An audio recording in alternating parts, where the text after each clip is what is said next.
RMC, l'immanquable grande gueule, Franck Tanguy. C'est Philippe Cheminot dans le Pas-de-Calais, bonjour. Bonjour les grandes gueules. Vous êtes de quel côté dans le Pas-de-Calais ? Boulogne-sur-Mer. À Boulogne-sur-Mer, mon cher Philippe, et vous avez envie de reparler avec le camarade Franck Tanguy parce que le cheminot que vous êtes a repris ses horaires de travail. Bonjour Philippe. Oui, tout à fait. Bonjour, je voudrais interpeller donc monsieur Tanguy là, qui disait tout à l'heure que les cheminots travaillaient 32 heures par semaine et qui pourraient faire 1 heure ou 2 supplémentaires pour améliorer la qualité du service pour les clients et blablabla. Visiblement, monsieur Tanguy, vous connaissez très mal l'entreprise SNCF et les cheminots.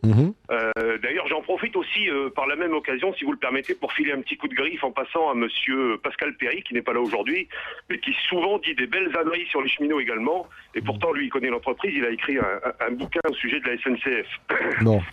Donc, ce que je voulais vous dire, c'est que les cheminots, d'abord, ne travaillent pas 32 heures, mais 35 heures, comme tout le monde, et que l'application des 35 heures se fait par récupération de journées RTT, qui s'appelle pas RTT à la SNCF, mais en fait qui correspondent à ça, et que les cheminots travaillent pas 5 jours par semaine, 7 heures par jour.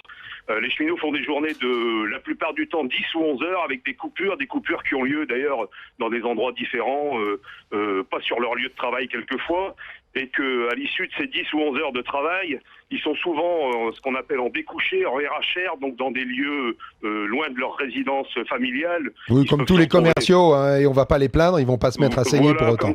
Comme tous les commerciaux, mais peut-être pas dans les mêmes conditions. Les commerciaux sont souvent logés dans des hôtels très confortables, ce qui n'est pas le cas des cheminots.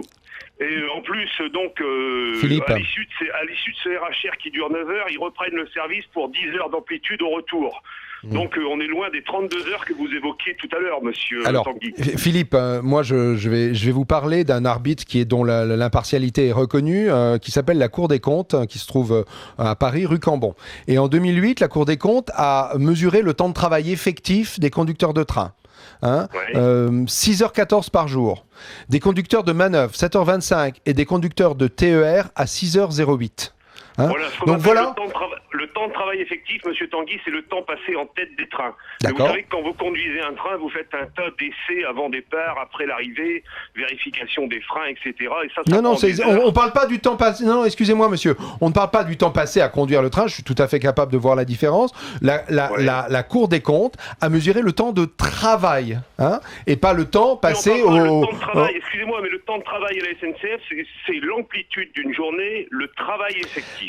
Le fait est que ce temps de travail est de manière très très sensible, environ 30% inférieur aux concurrents de la SNCF, avec lesquels la SNCF, et c'est un des motifs de grève, va être en concurrence prochainement, puisqu'il y a une ouverture de la concurrence aux autres entreprises européennes. Donc, d'une manière ou d'une autre, si la SNCF veut être à partie égale, et d'ailleurs demain peut-être aller intervenir en Belgique, en Italie ou en Allemagne, parce que la SNCF a des compétences, il va falloir d'une manière ou d'une autre que cette productivité augmente, c'est indéniable. RMC, 1, 2, 3, 4. l'immanquable grande gueule.